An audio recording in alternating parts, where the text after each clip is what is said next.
সেদিন বরণডালা সাজিয়ে ফেরার পর যেই মুহূর্তে বাড়িতে ঢুকলাম, দেখি আমাদের ভোলু মানে হিয়ার প্রিয় বউয়া ভীষণ খিদে পেয়ে গেছে। হিয়াকে দেখেই সে একেবারে দৌড়ে এসছে, ভাবছে হিয়া বুঝি কিছু খেতে দেবে। তাকে একটু বিস্কুট বার করে দিলাম, আর হিয়া তাকে নিয়ে গিয়ে পেট ভরে বিস্কুট খাইয়ে দিল, কারণ ডিনার হতে একটু দেরি ছিল। তারপরে আমি শুরু করে দিলাম আমাদের রাতের রান্না। বেশি কিছু করিনি, একটু বেগুন পোড়া করেছিলাম আর করেছিলাম মেটের ঝোল। পাঁঠার মাংসর মেটে বড় বড় করে কেটে আর বড় বড় করে আলু দিয়ে এই পাতলা ঝোলটা শীতকালে খেতে গরম ভাতে ভীষণ ভালো লাগে।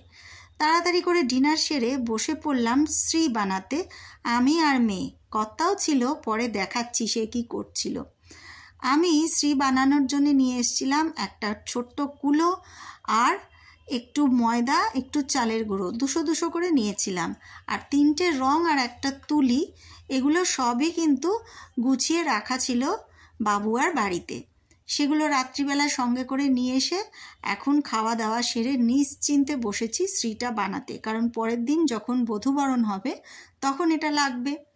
তো যাই হোক, প্রথমেই চালের গুঁড়ো আর ময়দাটা একটা পাত্রে আমি ঢেলে নিলাম। তোমাদের খুব ডিটেলে আজকে এই শ্রী বানানোর গল্প বলবো।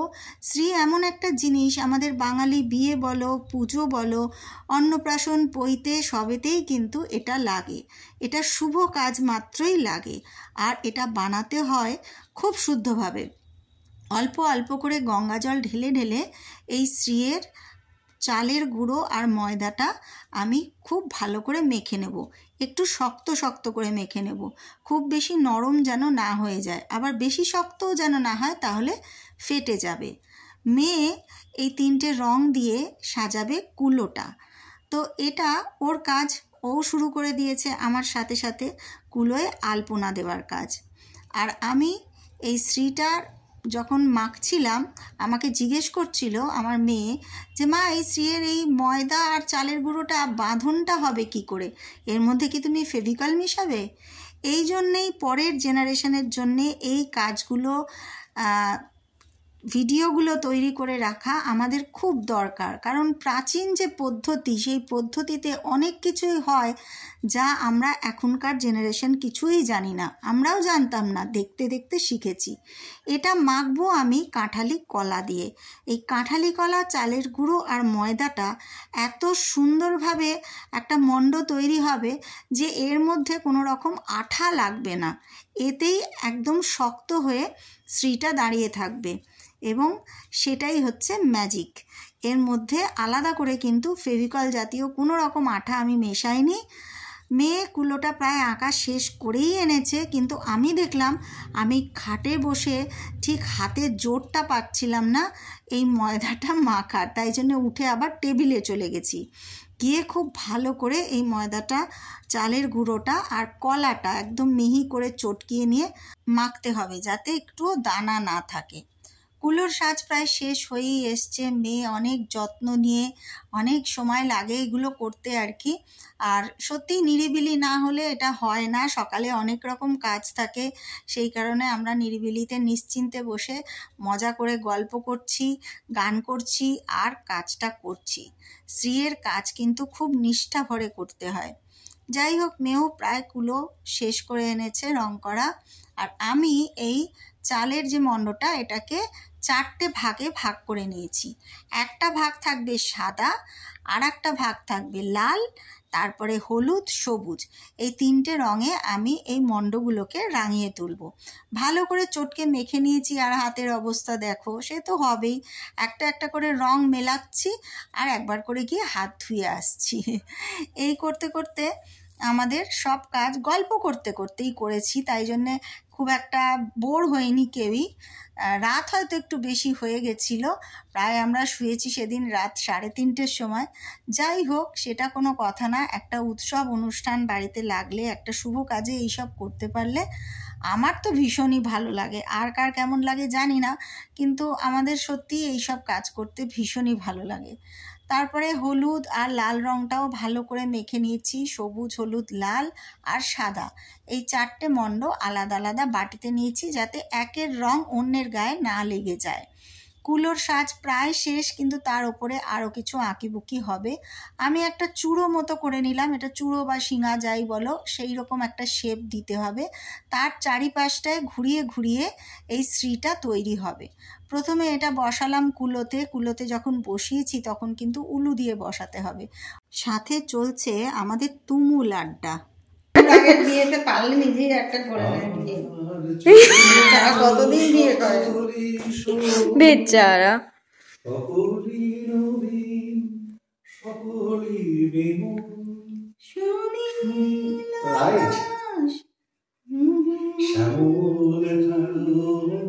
বিষাদ জোছনা কুসুম কোমল সকলি আমার মতো তারা, কে বলি হাসে কে বলি গায়। থাক, গানটা আর পুরো শোনালাম না। গান শোনার দিকে তাকালে আর শ্রী বানানো হবে না, সেটা অন্য একদিন শোনানো যাবে। যাই হোক, আমরা একের পর এক ওই শ্রীটার লাল, সবুজ আর হলুদ রং দিয়ে গোল গোল রিং করে ওই চূড়োটাকে সাজিয়ে ফেলেছি। তারপরে দিলাম একটা টোপর ছোট্ট করে। শ্রীয়ের নানা রকম শেপ হয়, যে যেটা করে। কোনো সময় এইরকম চূড়ো দিয়ে করা হয়, কোনো সময় হয়তো গাছ কৌটোর শেপ করা হয়, কোনো সময় টোপর হয়, কোনো সময় কেউ পদ্ম ফুল করে, এক একটা এক এক রকম শেপ হয়। তো আজকে আমি এই চূড়োটাই করেছিলাম, লক্ষ্মী শ্রী যেটা, সেই শ্রী। তো এই শ্রীটা বানাতে বানাতে আমার মনে পড়ছিল আমাদের বাড়ির বিয়ের গল্পগুলো। আমাদের এক এক বাড়ির এক একটা বিয়েতে এক এক রকমভাবে শ্রী বানিয়েছি, সেই গল্পগুলো মনে পড়ছিল। তো যাই হোক, বানানোর কাজ চলছে। একটা চূড়ো বানিয়েছি, তার উপর একটা টোপর দিয়েছি, আর এই পাশগুলোতে এই লম্বা লম্বা করে একটা সাজ মতো করে আটকে দিচ্ছি, যাতে শ্রীটা এই গোল গোল রিংগুলো নড়ে চড়ে না যায় বা পড়ে না যায়। এগুলো লাগাতে লাগাতে একটু বেঁকে যাচ্ছে, আবার হাত দিয়ে দিয়ে সেটাকে সোজা করে নিচ্ছি।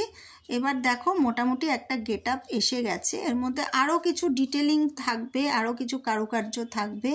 মেয়ে পাশ থেকে কুলোয় আলপনা আঁকছে। প্রথমে তো ফেব্রিক দিয়ে আঁকছিল, তারপরে সাদা রঙটা যেহেতু কেনা হয়নি, ও যখনই শান্তিনিকেতনে আসে বা কোথাও বেড়াতে যায় ওর সাথে কিছু রং তুলি তো থাকেই, কারণ ও আঁকতে ভালোবাসে। কিছু স্টেশনারিও সঙ্গে থাকে, সেখান থেকে একটা হোয়াইটনার পেন বার করে ও আলপনার কাজটা কমপ্লিট করছিল। আমি বললাম হালকার ওপর কর, কারণ শ্রীটা বসানো হবে, শ্রীটাই মুখ্য থাকবে, তার চারিপাশটা একটু আলপনা করে দেওয়া। খুব সুন্দরভাবে ও সেটা করেছে। আর তারপরে এই চূড়োটার পাশ দিয়ে এই পাতাগুলো আমি বসিয়ে দিচ্ছিলাম। এগুলো ওই মণ্ডটা থেকেই তৈরি করেছি, করে একটা একটা করে বসিয়ে দেওয়ার পরে হিয়া মানে আমার মেয়ে সেগুলোর ওপর ডিটেল যে ছোটোখাটো কাজগুলো নিখুঁত করা, সেগুলো সমস্ত কিছু ও একা হাতেই করেছে। ওপরে একটা গোলাপ বানিয়েছে, নিচে ওই পাতাগুলোর পাতা কেটে দেওয়া আর কি, শেপ দেওয়া, সেগুলো সমস্তই ও করেছে। কারণ এত ডিটেল করার আমার সময়ও ছিল না, আর তখন ইচ্ছেও করছিল না, এত রাত্রি হয়ে গেছে। ওদিকে আবার তাড়াতাড়ি করে বিছানা করতে হবে, শুতে হবে, কারণ পরের দিন সকালে উঠে রান্নাবাড়ি আছে, সেগুলো সেরে স্নান সেরে ফ্ল্যাটে যাব বধূবরণের জন্যে। যাই হোক, কাজটা কেমন হয়েছে তোমরা দেখবে, তোমরা বলবে। আর তোমাদেরও কিভাবে তোমাদের বাড়িতে নানা রকম অনুষ্ঠানে শ্রী বানানো হয়, কি পদ্ধতিতে বানানো হয়, আমি যেভাবে জিনিসগুলো উপকরণগুলো মেশালাম সেভাবেই তোমরা করো কি না সবই জানাবে। তবে শ্রী এই কুলোতেও হয়, আবার শ্রী কিন্তু কাঁসা পিতলের থালাতেও হয়, তখন সেখানে তেল ঢেলে দেওয়া হয়, সর্ষের তেল, সেটা আর একরকম শ্রী। আর আমি বানিয়েছি শুকনো করে, তেল এতে দিইনি, যেহেতু কুলোতে বানানো হয়েছে সেহেতু তেলটা আমি দিইনি। তো কাঁসা পেতলের বাসনে বানালে কিন্তু থালায় বলো বা একটু ডেক মতো যে থালাগুলো হয় তাতে বলো, সেইটায় বানালে কিন্তু সর্ষের তেল ওপর থেকে দিয়ে দেওয়া হয়। হয়তো দেওয়া হয় এই জন্যেই যাতে না ফাটে, কিন্তু আমি যেভাবে বানিয়েছি এতে শ্রী ফাটবে না, একদম গ্যারান্টি। এবার বলো কেমন হলো। আমরা পরের দিনের জন্য প্রস্তুত। পরদিন সকালের সাজ তো তোমরা সবাই দেখেছো, তাহলে কেমন লাগলো শ্রী বানানোর পদ্ধতি? জানিও কিন্তু। দেখতে থাকো GHS গল্প হলেও সত্যি। আসবো নতুন কোনো গল্প নিয়ে, নতুন কোনো পর্বে। তোমাদের সবার সাহচর্য এবং সবার কমেন্ট অবশ্যই কিন্তু চাই। আজকের মতো নমস্কার।